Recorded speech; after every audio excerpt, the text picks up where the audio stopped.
I've no idea what your potential is, neither do you. But together, we might just release a bit more of it today. That's my intention. Okay? Right. So, let's kick off and just see where we go. So I'm going to introduce today this idea of culture beats strategy. It eats it for breakfast. But before we do that, I'd just like to check in with you and see how motivated you are right now, right in this moment. I'll tell you, on a scale of 1 to 5 for motivation, 1 low, 5 high, I'm on a 5 right in this moment. I'm absolutely locked into you and our relationship. I'm not thinking about my home, I'm not thinking about my business, I'm not thinking about anything. I'm not even thinking about my favourite football team. God bless them, Derby County. Wanting to beat Hull City this afternoon. That's parked. And if I'm that locked in and that motivated, it means I'm focused on the process. If I'm focused on the process, I become more motivated. So, spend 10 seconds, no more, right in this moment and think, how motivated am I in doing this thing that you're doing this morning? No prizes for being a 5, and no judgment if it's a 1. It is what it is. Okay? Got it? Got a score? 1, 2, 3, 4, 5. I'm very sorry, but it's going to be a bit like high school. I want everybody to put one hand up in the air. Please? Everyone. Now, you must be at least 1 on the scale of motivation because you're in the room. If you were a 0, you'd be outside. So we're at least a 1. So, keep your hands up if you're a 2 or more. So if you're a 1, you put your hand down.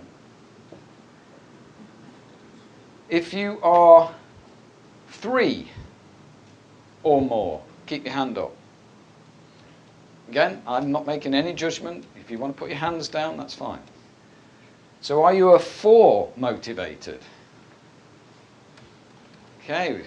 Any 5s in the room? Right. Thank you very much. Just a few 5s, quite a lot of 4s, quite a lot of 3s. It's pretty much as I'd expected. So is it my job to move you from a 2 to a 3 or a 3 to a 4? I'm your leader, as it were, now. I'm your servant leader. I could be your CEO. Is it the CEO's job to increase your motivation? So if I get my whip out and whip you into motivation, can I bribe you into motivation? For how long? Until your expectations go up even higher. I'm going to propose to you that the job of a leader, CEO, whatever kind of title you have, doesn't have to be the very top person, is this. It's to create an environment within which you can find ways to motivate yourselves. I can't force you to be motivated. I wouldn't even be thinking of it. But if I can create some kind of structure in this session where in that moment you feel you can go to the next level. And all I ask is, not the world, just see if you can get yourself from a 2 to a 3, a 3 to a 4, a 4 to a 5. Well, what happens for those people that are already 5? Can we get you to the next level in the game that you didn't even know existed?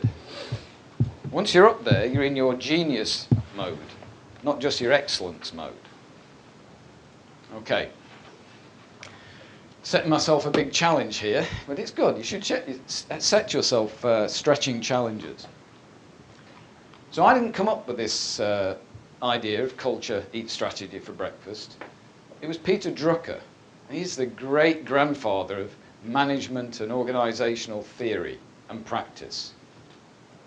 Now dead, but his memory lives on very, very strongly.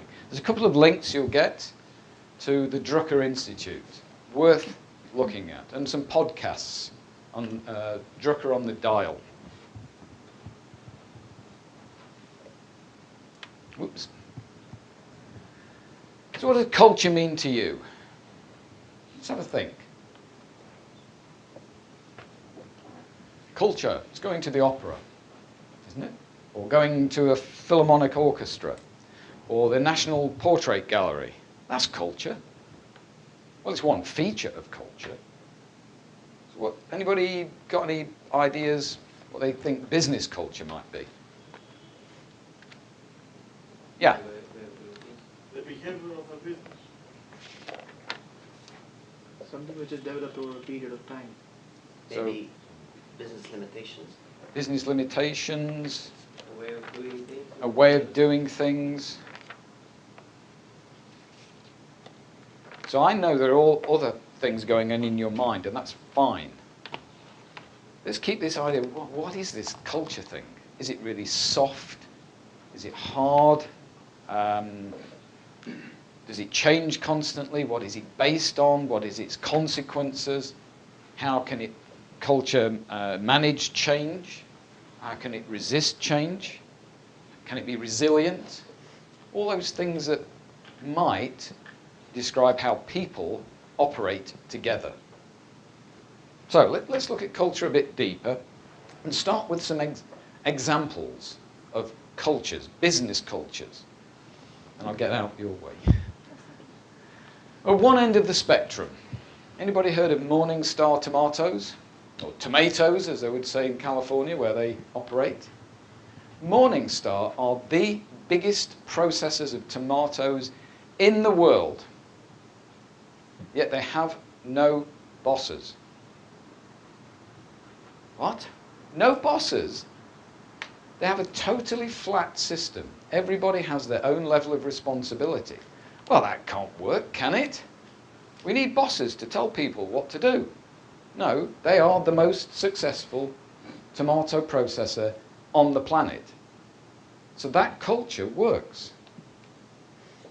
So what we think about is that we've inherited this idea that you have to have a hierarchy in certain circumstances does not need to apply.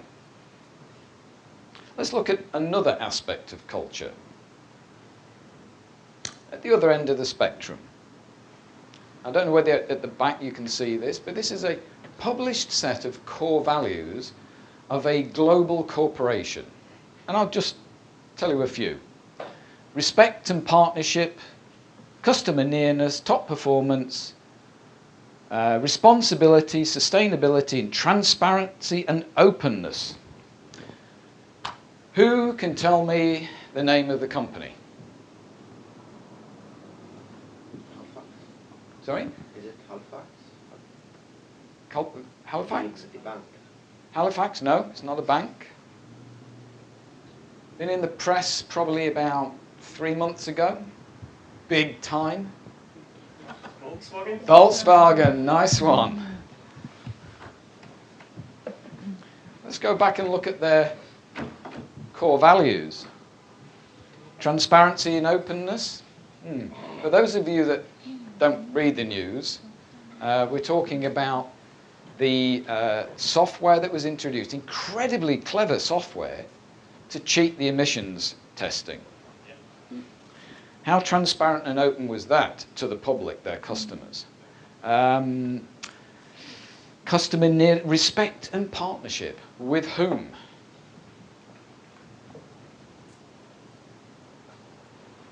So what does it tell you about having values which are culturally related and actually behaving in alignment with them? Well, they become meaningless, don't they? They're just on the wall somewhere that nobody ever looks at because you're never held to account. You're almost encouraged to break them. And for a while, it will work. You will make profits. Eventually, you'll be found out. So values are real, practical, living things to help you and your business stay on track. In fact, you might as well use them for the whole of your life. Why have a different set of business values to the ones you have in your everyday life? It's very hard having two different sets of core values. What fate awaits VW and all the other companies that might have been using the same cheat software? Well, VW's share value fell 35% the last time I looked. That's real consequence of culture. So let's get this link. Culture drives performance. Performance drives profitability, shareholder value, etc. You do not separate them. These endpoints, commercial endpoints, are simply a symptom of what people do together and how they do it.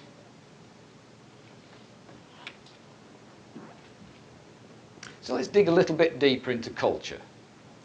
So this is one view. Culture is the way we do things around here. I think somebody said that.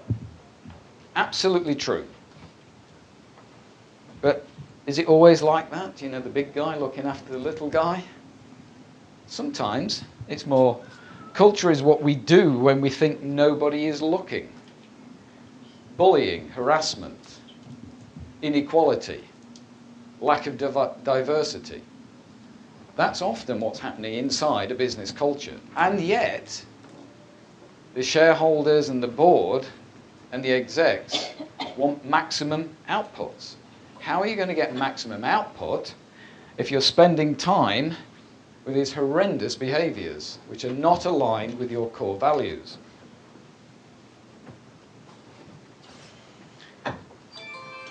So if we look at culture a bit more deeply and think of it as an iceberg, we can see some of the things at the top. Yeah? So people, companies, and I've put BNI Surbiton, which is a business networking group. And there are thousands of these around the world, and they all work exactly to the same rules. But all of them have different cultures.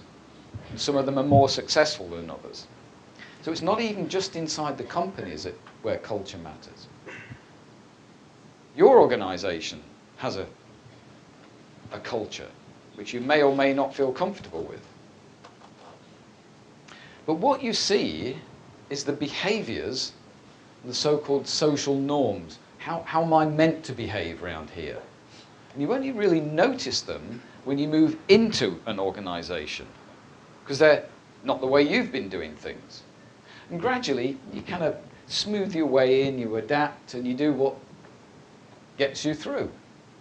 Once you're in an organization for very long, you stop noticing the culture until it impacts on you as an individual. Under the waterline, but you can still talk about them, I've talked about them, things like your personal values, things like your attitudes. Motivation is an attitude, for example. They can be talked about, and often are, in events like today, workshops, training. The things that are hardly ever discussed, even with ourselves, lie right in our subconscious. They're invisible and rarely questioned. And these are the things like our underlying beliefs about others and ourselves, and the assumptions that we make based on them. So you walk into a room and there's a title on the door, Vice President for. Immediately, you have made up part of your mind as to what mindset that person has, because they've got a title. Not because you know anything about them, necessarily. So we carry all of these assumptions around with us. For a high-performing culture, it needs to address as much of all of those as possible. You can't just manipulate culture by manipulating behaviors. The whip, trying to get you motivated, doesn't do it. So moving swiftly on. Most organizations that succeed over long periods of time have a bedrock of consistency, that they're continually adapting to the world around them and their innovations that they make. Otherwise, they disappear. Think of companies even in our lifetimes that were great one day, gone the next. The great companies, what they tend to do is look at the habits, not habits necessarily of individuals, but the habits of the company, how you ask people to do things. So there are old habits and new habits, and there are bad habits and good habits. And for change, what you're looking to do is identify the good habits that preserve them, strengthen them, of the old variety, and then invent new ones that add value. And throw away the old stuff, the stuff that gets in the way, that really annoys people. So that's the process. Changing culture by changing rituals, habits, and routines that are no longer relevant. So how are we going to apply this? We have to think of an organization as a continuum. At one end of the spectrum, we have individuals, and we want to be able to help them become the best athlete they can be in business. Think of yourselves as athletes. Why not? What do athletes do? They train. They have coaches. They're constantly trying to improve performance, but they're not judging themselves. How do I just get faster, stronger? Legally, of course. And teams are crucial to an organization, and they're made up of individuals, but the identity of the team, the culture of the team, is something extra. It's kind of a mixture and a synergy. But it can also be a really bad example of all of these individuals' worst behaviors.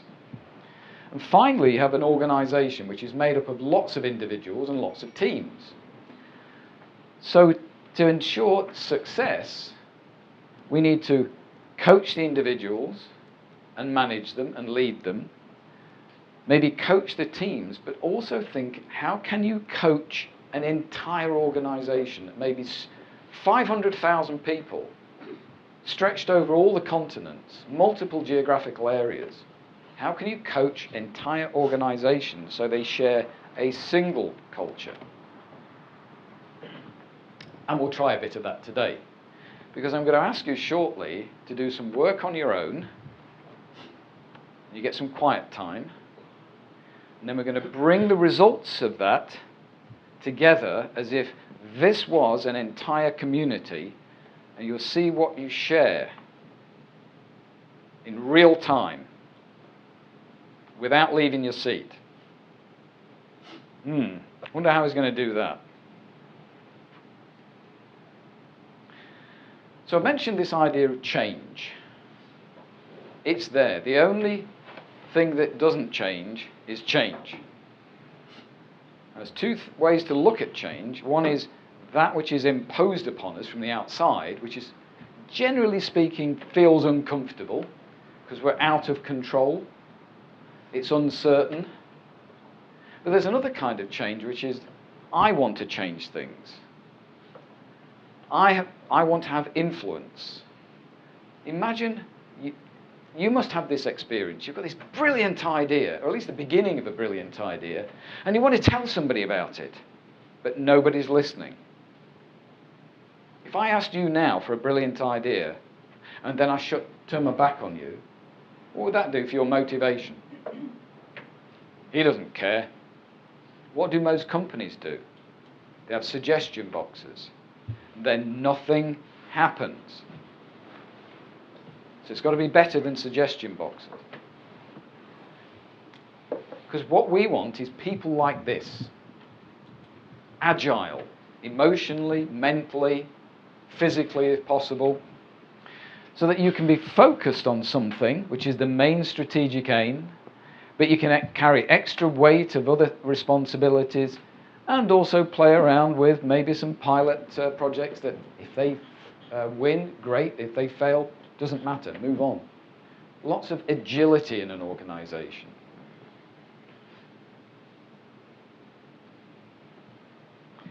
I've mentioned leadership, I've mentioned change. So what do you think leadership is? Anybody hazard a guess? And you really need to shout loud if it's at the back. What do you think a leader should be? Yes? Well, it's leadership, in my opinion, is management based on authority. Uh-huh. So a leader, when a manager is hired, a leader is chosen, mostly. Yeah, okay. By the way, I'm not going to make a comment, critique it. We just need to hear people's opinions. So thank you very much for taking the first shot. Anybody else? What do you think a leader should do, should be like? You can even give an example of a great leader. Yeah. Probably mentor the team in order to reach to the most convenient culture that adapts to the team and the team's behavior. Okay. Did you hear that at the back? Mostly about mentoring people to get to where we need to be. Yeah. Appropriate for the environment and situation. Appropriate for the environment and the situation. Yeah, this is good stuff, really good stuff. Remember you said you were 4 and 5 motivated. There's got to be more behind that. Anything else? All right. Yeah. The leader has to have the ability to listen to those he leads. Yes. Listening. Remember I said I can't make you be more motivated? What I'm giving you is the opportunity to tell me things so I can hear them and respond to them. Yeah? So this might be somebody's view of leadership. This is the leader at the top, and here are all the rest of you. Believe me, fellows, everyone from the Pharaoh on down is an equally valued member of the team. Nah, not so.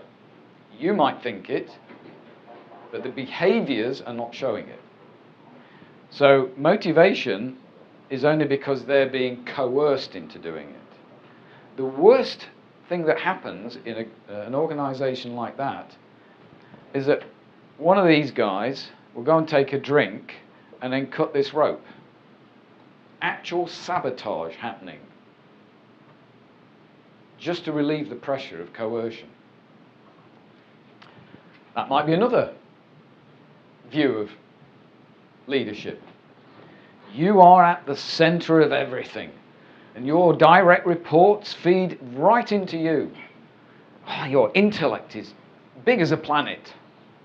You know everything. And all the plebs are on the outside. Well, I wonder what will happen in an organization like that if it's really challenged, or if the leader has a heart attack. Just saying. What about this? Some leaders have told me this is how they feel. That everybody's holding them up. And the only reason that they look good is because everybody else is taking the weight. Well, it gets very tired at that bottom row holding everybody else up. The reality is, no matter how high you are in the hierarchy of an organization, there's always another hierarchy, and that's the external world. And in the dynamics of an organization, you may hold a power position with a title, but you're somewhere in a network of interactions. And that's constantly shifting. And the really great leaders know that, and they sense the mechanics and the energy inside of an organization. And they flex themselves and their own behaviors to match it.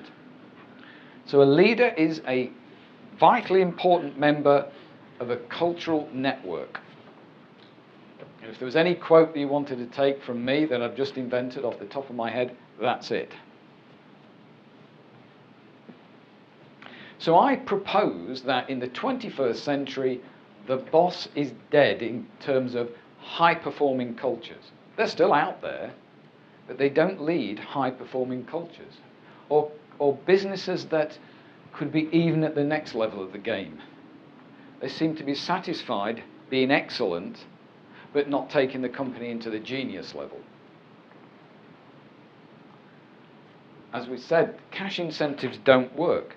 Well, it's not strictly true. They do work, but for very, very simple tasks.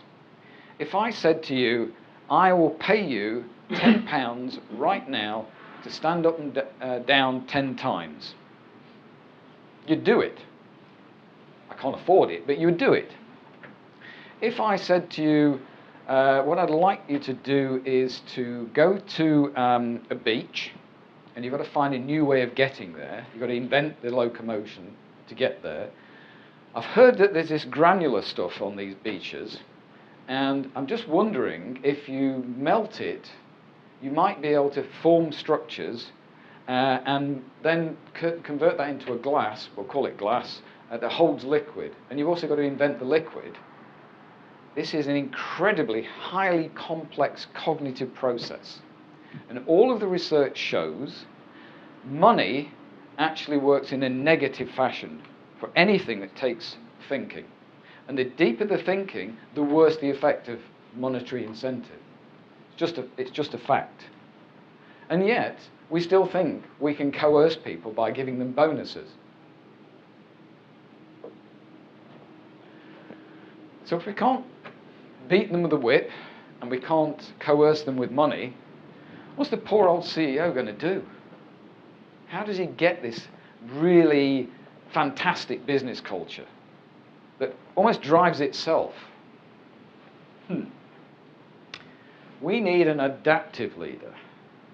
We need somebody who thinks in a completely different way.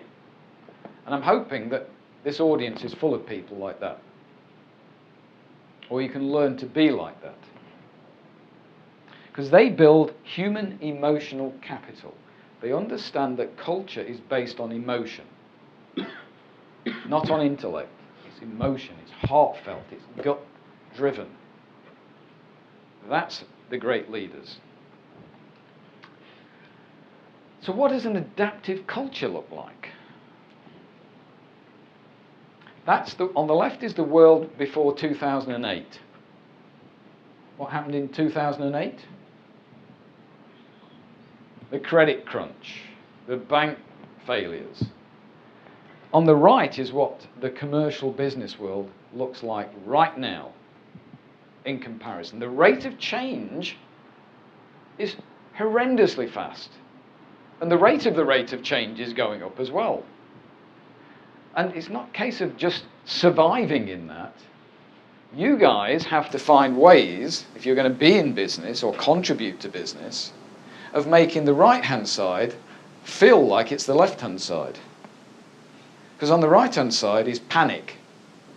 On the left-hand side is command, control, and progress. So how do we get from panic to relaxation, serenity? Business should be fun. It shouldn't feel like the right-hand side. It should be rewarding. What I'm going to introduce you to is something called adaptive intelligence. And luckily, you all have it. But we don't all use it fully in the right time. So, adaptive intelligence. An organization that uses adaptive intelligence will have, remember, VW, behaviors aligned with the values. First of all, you've got to establish what the values are. You come across this term, elephants in the room. There's a big thing in this room now that nobody wants to address. So you walk all the way around it. Nobody talks about it authentically, honestly, transparently. So it just grows bigger and bigger. Responsibility for the organization's future is shared. Morningstar. Every member shares the future of the organization equally. Initiative is expected and rewarded, and that includes seeing things that are going wrong, not just the things that are going right. Leadership is developed, continuous reflection.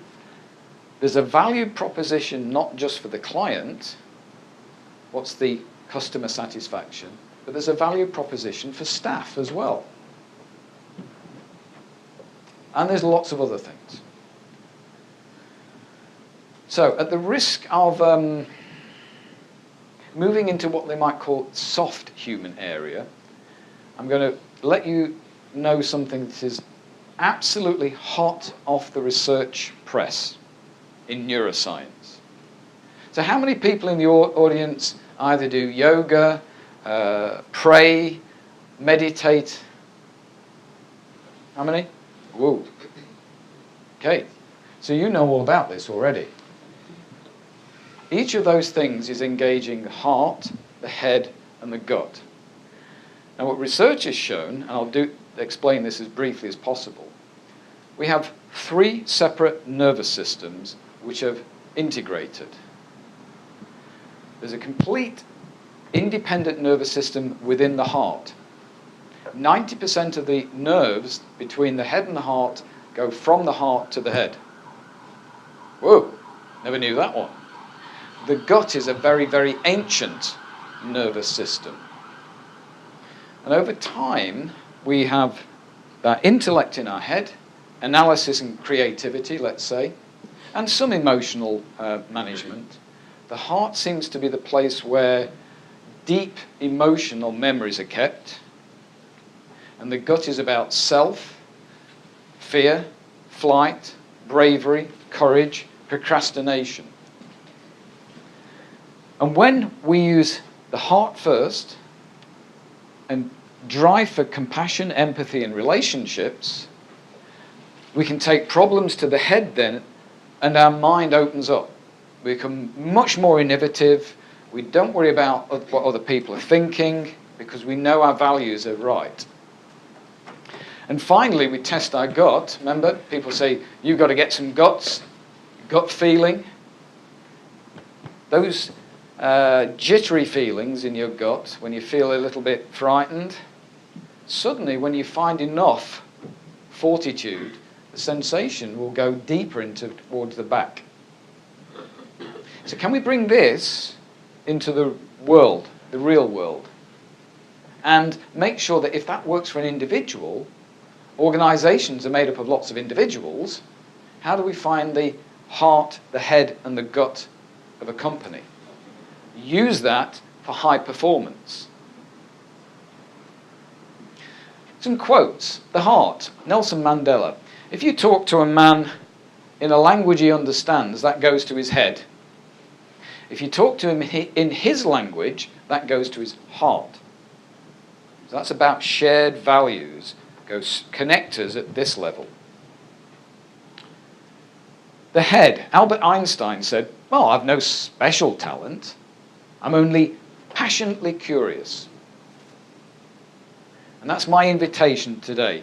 If you take nothing else from this session, I invite you to be much more curious about life, everything, non-judgmentally, and have a willingness to be with what it is. You will suddenly leap from 2 to 5, 5 to the next game level. And finally, gut. Winston Churchill said, courage is rightly esteemed the first of human qualities, because it is the quality which guarantees all others. So it's those 3 things, heart, head, gut. And when you do that, and in the right amounts, and the right kind, if you've heard of EQ, that's heart, IQ, head, courage might be positive motivation, that kind of thing. This is when you're engaging your adaptive intelligence. And you might call it wisdom. Suddenly this brilliant idea just comes out when you let it. Imagine that's your company. It has its own innate adaptive intelligence. Okay, I think we need to move on. So, leaders. This is taken from a PricewaterhouseCoopers study of about 4 years ago, asking what the primary characteristics of great leaders, great organizations were. Self-awareness. That very first exercise I gave you was an exercise in self-awareness. And you were really, to one degree or another, you were honest with yourselves where you are on that 1 to 5 scale. That's considered to be the primary requirement of a leader, honest self-awareness. And then being able to look at your thoughts, your emotions, maintain health and well-being, and thereby motivation. You also need external awareness, what's going on in the world around you. And this interesting thing called systems awareness. It's a bit like, can you understand global warming as an individual? Well, no. It's far too complex. But as a community of individuals, we can. Right, now you're going to do some work. Loretta's going to pass some sheets round, and on there's about and if you just make sure they go all the way to the back. There will be time to do this. There's about 100 words on there, and they are words that describe core values. So faith, it might be achievement, there are all sorts of words. You're going to have 5 minutes of quiet time, and I want you to select 8 words that mean the most to you. They might even might even contain words which you would actually literally take a bullet for. Has anybody ever done a values exercise before? Core values. Life will never be the same again. There was about 70, I think. You can share if need be.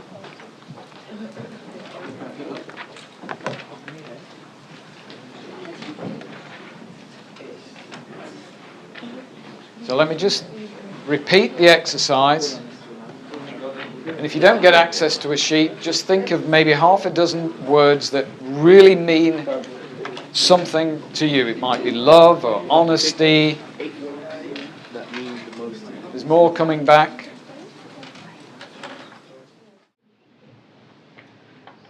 Okay, we're just coming up to 10 seconds. Make your final choices. I love the fact that there's still knitted eyebrows. Really, really concentrating. It's great. Okay. Be satisfied with what you've got, because normally that process in a coaching workshop might take 30 minutes. And then what I would invite people to do is then spend another 10 minutes cutting them down to 6, and another 10 minutes cutting them down to 4, and another 10 minutes cutting them down to 2. Boy, is that hard. I mean, those are the 2 things you would literally die for if push came to shove. And then, of course, I release the pressure and we back up to 8 or 10. So has everybody got at least some core value words? Yeah? Right. This is where we hope the technology works. Because what we're going to do is ask this question. What values bind us together? This room. I mean, you know each other reasonably well, I guess. You know the faces, but there are bound to be people here you've never held a conversation with. So we're going to share our core values. Imagine what it would be like if this side of the room was in the United States and this side of the room was in the UK. Yet you've still got to share the core values. And you can't actually get even this group in the same room, because the first 3 rows are based in Dallas, the second 3 rows are based in somewhere else, and so on. Geographically. In each individual unit, you could probably find time to show each other your bits of paper and discuss it, but you wouldn't be able to share it with anybody else. So what we're going to do, if technology works, and it usually does, I'm inviting you to take your tablets out, laptops, smartphones right now. Because you're going to be needing to input these values words.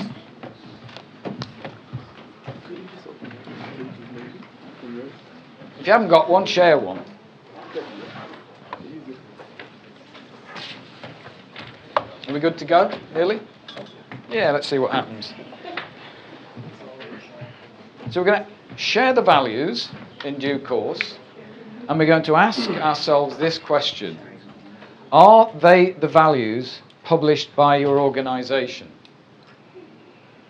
And if not, what could be the consequences of having one set of values for the organisation which nobody shares who works for them? Whoa. So you're going to be asked potentially to do things which go against those core values that you might have spent an hour or 2 honing and owning.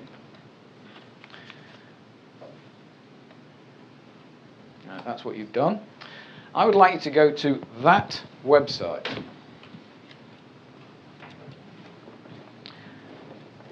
If you get it right, a simple text box will open.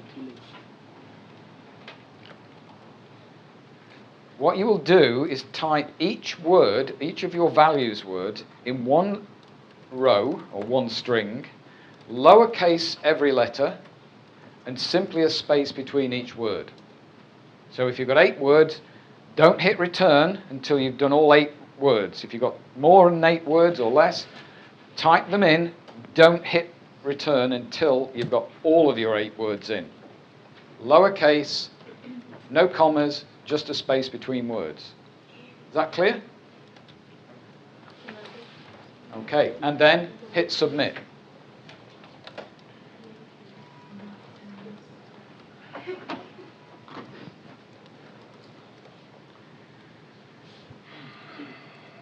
Everybody got the URL?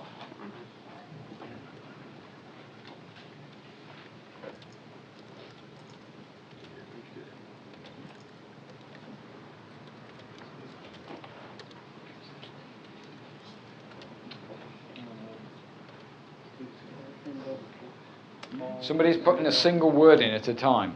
Make sure that all of your words go in before you hit submit. There are only 50 submissions that I've paid for. So all of your 8 words, one row, then hit submit. There you go. In real time, you won't be able to see them at the back, but I'll read some out.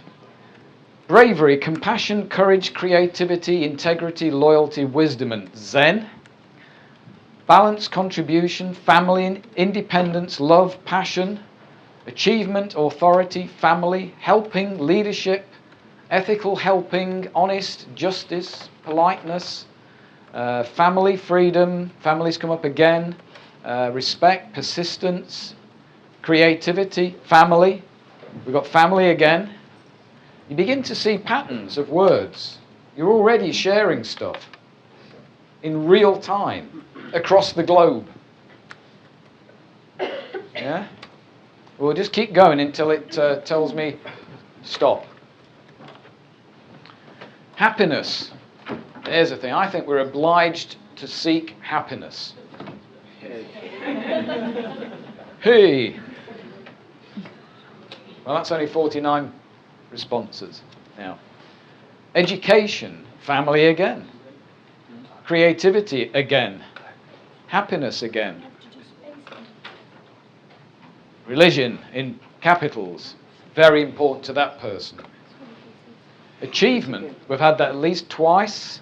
Balance, several times. Courage, that will come up as one word, by the way. There needed to be gaps, but don't worry. It'll all come out in the wash. Accountability, yes. High-performance cultures have to be accountable. Faith, forgiveness. Somebody didn't hear me say no commas.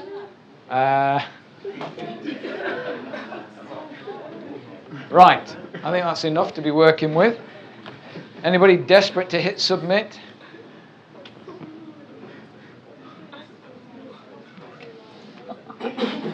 All right.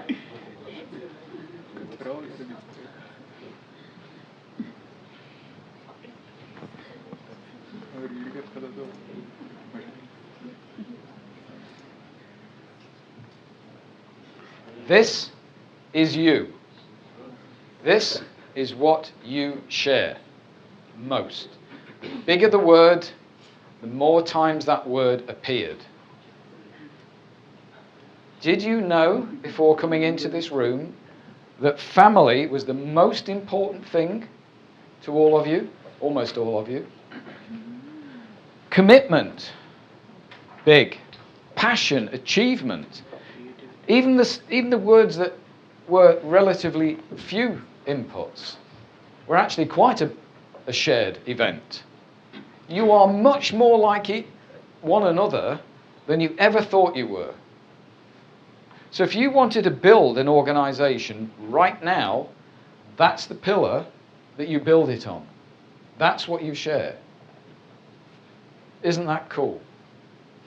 What you've done is you've worked as individuals really deeply for 5 minutes.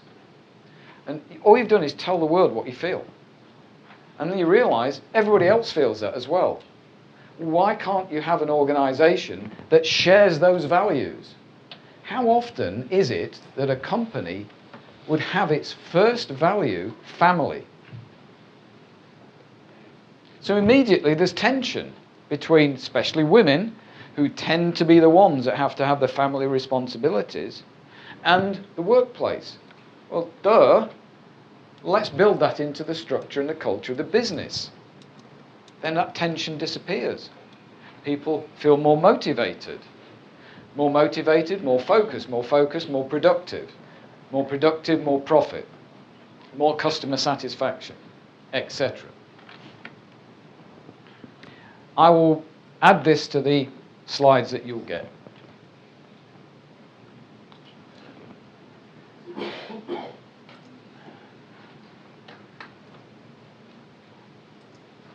Okay, so the message here is, for an organization, how do you gel individuals into a common culture?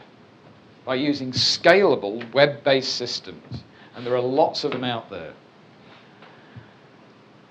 Okay, you now know what values you share, but what about your organization? Do you know what your organization's values are? Have you ever looked? They're out there. There are the public ones off the website. I make no comment, except, did any of your shared values appear here?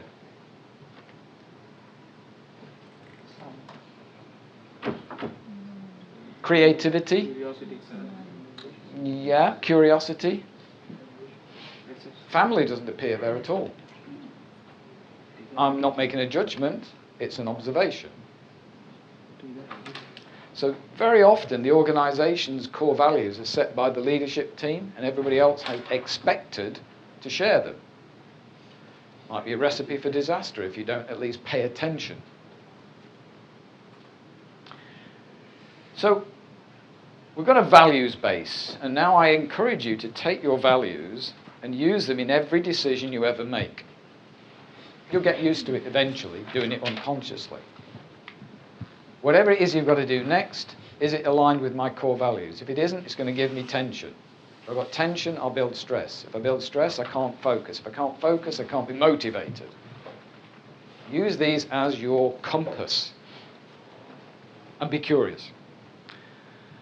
And that's what great leaders do. And what great leaders do is also remove barriers for people.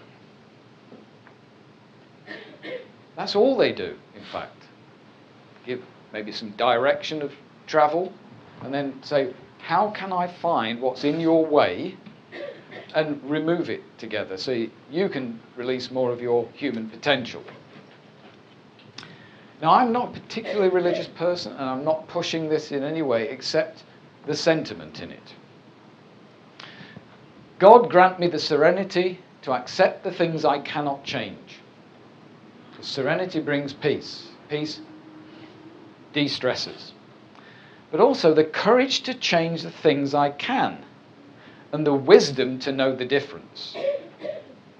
So the great leader sees what's in the way, what things can be changed, and concentrates on those and stops worrying about the things that can't be changed. I can't change the tax system in the UK. I have to pay it, and I've got to vote once every 5 years. But otherwise, why worry about it? Just pay up.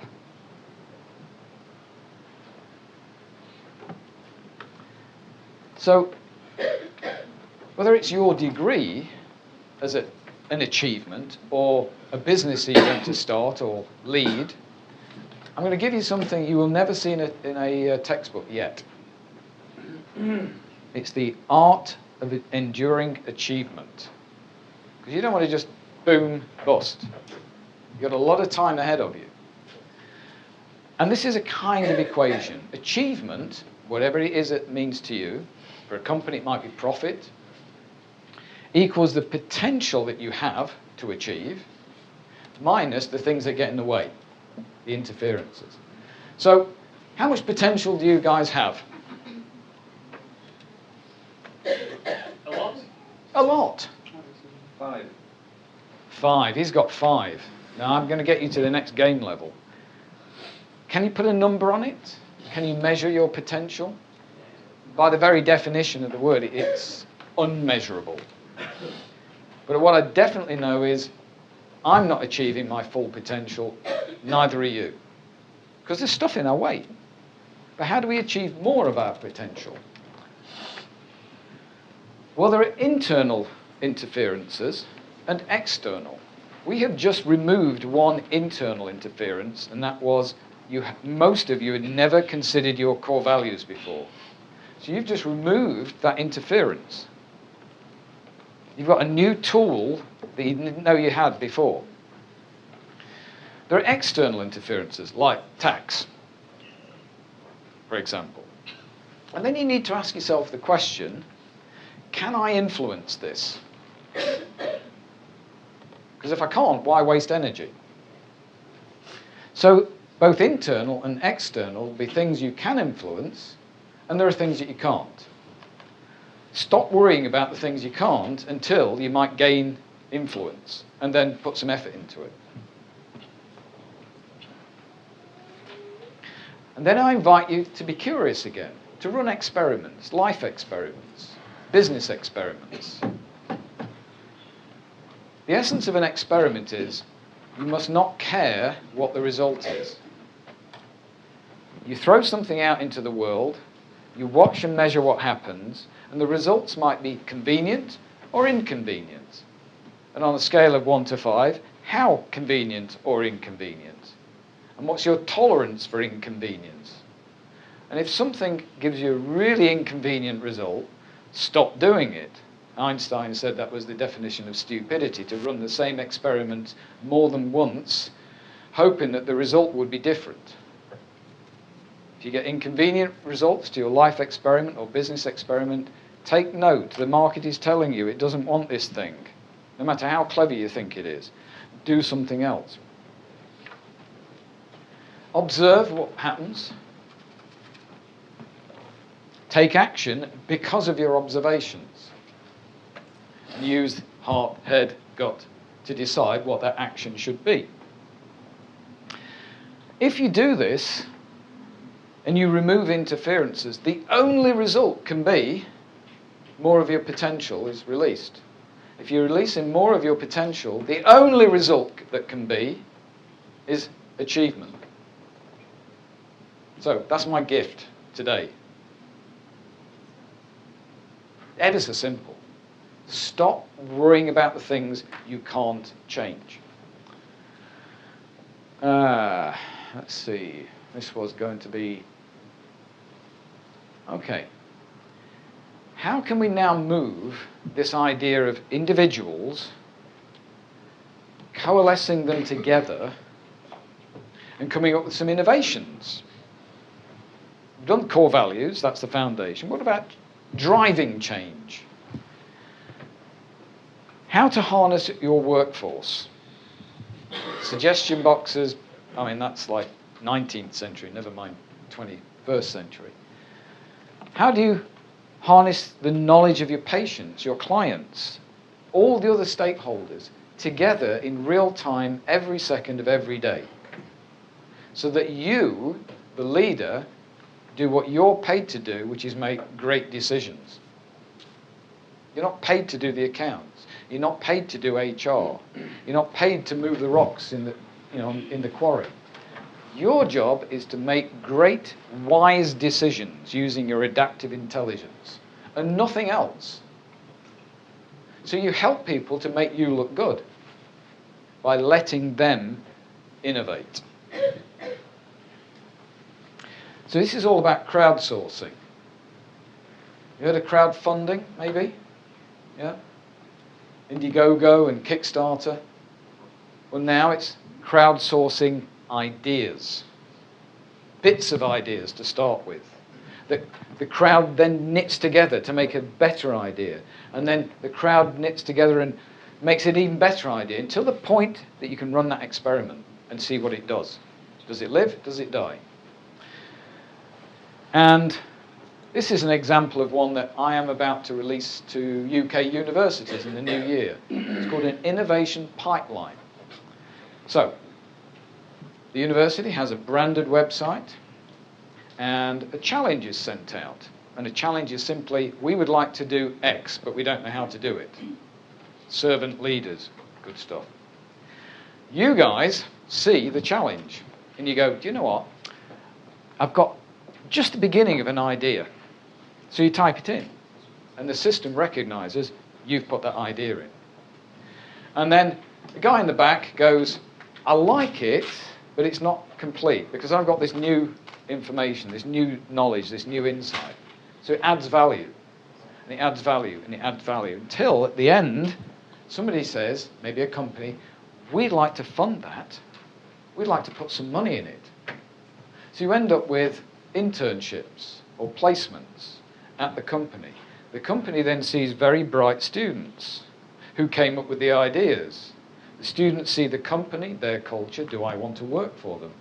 The university keeps students happy because they're on real-world problems, solving real-world problems. There may even be an income stream from IP exploitation, might even spin out a new company. That is how crowdsourcing is done in the modern business world. And top left, there's a link to Crowdicity, which is the company I work with, who build the platforms. Okay. So here's, we're closing in on the end. Here is my second gift to you. This is the recipe for success.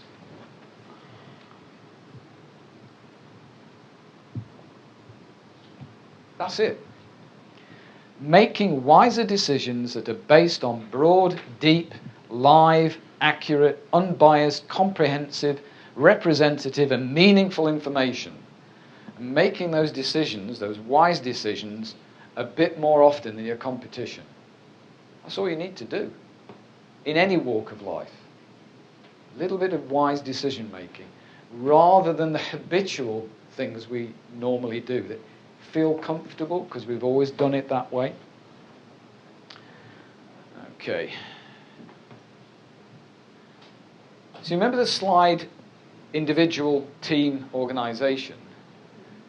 It was a horizontal thing, wasn't it? Linear. Now turn it into virtuous cycles. The individual is constantly addressing their own internal and external issues, challenges, opportunities. The teams are doing the same. The organization's doing the same. But there are feedback loops all the way across. Real living, breathing culture. Spend a lot of time talking about culture. I'm going to spend a very short time talking about strategy. There are limitless numbers of strategies. But there are only a very few models for high-performing cultures. If you have a strategy but no culture, it's like living in the Wild West pinball. You just bing, bing, bing, bing all over the place. Because that's the typical strategy. Student starts, day one, and they know that we've got a series of short-term goals to get to the end. But life's never that simple. There's always something that knocks you off. Yeah, system doesn't work. You get a flu at a really important time. Nah, it's not very flexible. It's not resilient. So I started thinking of what would an adaptive intelligence, an AQ-driven strategic plan be like?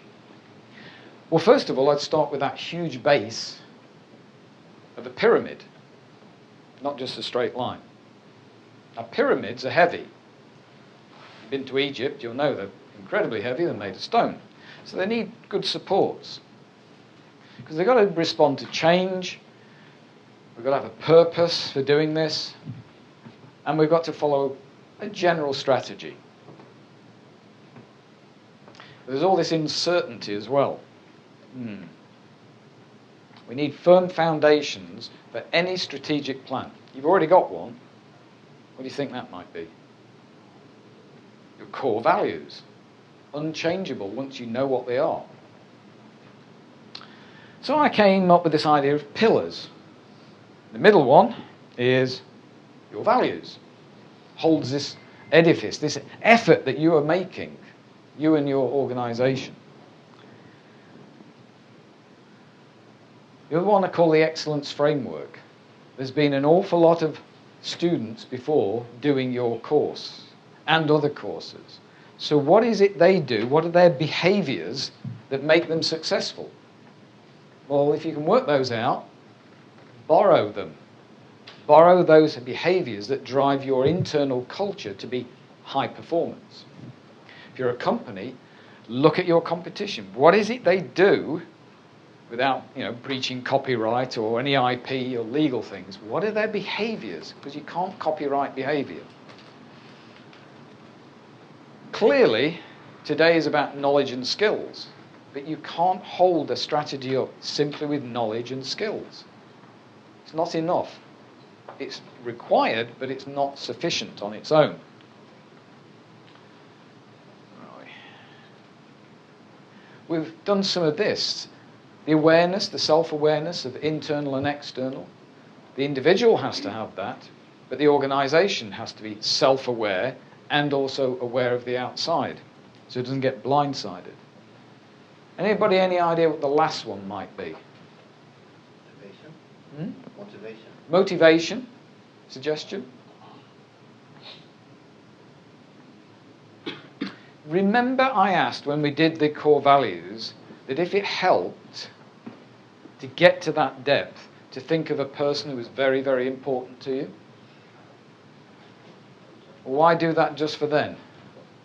It's about relationships. For you to get where you are now to where you want to be is impossible to do alone. It needs other people. And you need the right people who are going to give you the positive. They might be challenging, critical, but they want you to succeed. We call this a guiding coalition. And if you look at John P. Cotter's work from Harvard, he talks all about change and guiding coalitions. Who's not in the room with you? Well, you need to find somebody like that. Yeah? Somebody will hold a mirror up to you and say, well, this is what I'm seeing. Is that what you want? Is very useful. And those are coaches. So from many directions, this foundation is driving you upwards, inevitably upwards. You're getting stronger and stronger and stronger all the time. It's inevitable you'll achieve the goal, as long as the world doesn't shift the goalposts. And you just play on this performing area. And the whole area, the square, goes up as time goes on. So instead of climbing a rope, you're building this huge cube of capability. As you'll see in a second. As goals might change, you've actually created not a pyramid, but a cube of capability. That if the goals change, you decide to change course, for example, or you add something else, you want to go and do a PhD, whatever it is, you've already got the capability to start it. So don't think linearly. The world is not linear. What happens if you I don't want to do this science and business thing. I want to become an archaeologist. You throw everything away and start again? Of course not. Your core values never change. But all you do is add new information, new relationships, new self-awareness. Your values never change. With that mechanism and the adaptive intelligence, this is what an organization does then. It produces a change generator that allows them to innovate and experiment, develop and mitigate risk. They're constantly observing the consequences of their own experiments and the world around them. They're sharing everything. Wise decisions are made and inevitably enduring achievement happens. And everything is in a dynamic feedback. What are the benefits on the enhanced side? These are facts. This isn't just my opinion. People become more engaged. They trust each other and their leaders more because they are authentic in their behaviors. Motivation, influence, achievement. You become comfortable with change. I want to drive change now rather than don't like change. People really can alter their attitude to change if you give them the environment to do it. If all that happens, productivity goes up, revenue will go up, shareholder value will go up, whatever your measure of success is. If it's a not-for-profit, it's not profit, it's something else. On the reduced side, reduced confusion. You're more focused. Remember, focus gives you motivation. Conflict, non-productive conflict, is diminished. Absenteeism is diminished. Something called presenteeism. You turn up for work, but your brain's not there. Hugely expensive to business. Costs go down, wasted time, stress. It's lovely to work around here. It's high pressure. You know, we really go places, but we're not killing ourselves doing it, or each other. And the massive cost of litigation that now VW are facing doesn't happen as much.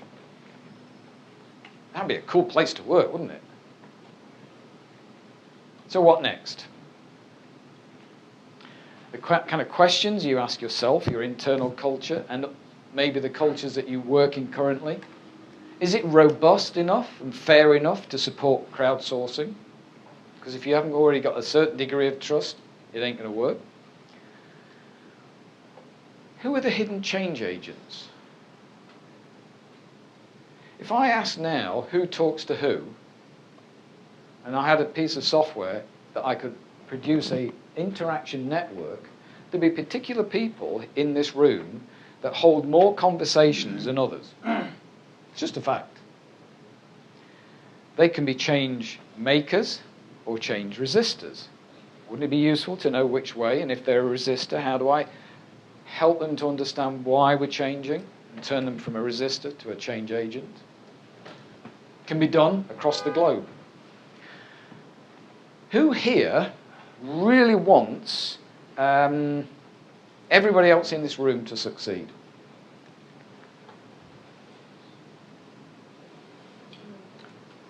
Really good. Right. If you were to observe a set of behaviors that you didn't like and felt were holding those other people back, would you say anything?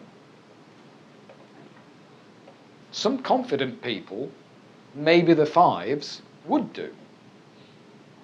Other people go, I don't know what the consequences of that will be.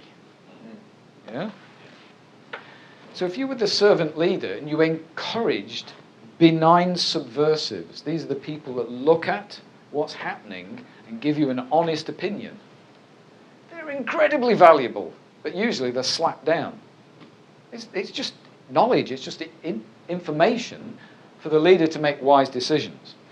And it's probably one of the most useful indicators of a healthy culture. People can speak up without feeling they're going to get sacked, sent to Coventry or whatever. Healthy cultures need to know that there's some money around for experiments. That's another subject for another day. I've only really talked about what we think of each other. What about our clients and customers? Do we have the bravery to really ask them in real time and simply use them as another source of information? We don't take it personally if they don't like what we do. We learn from it.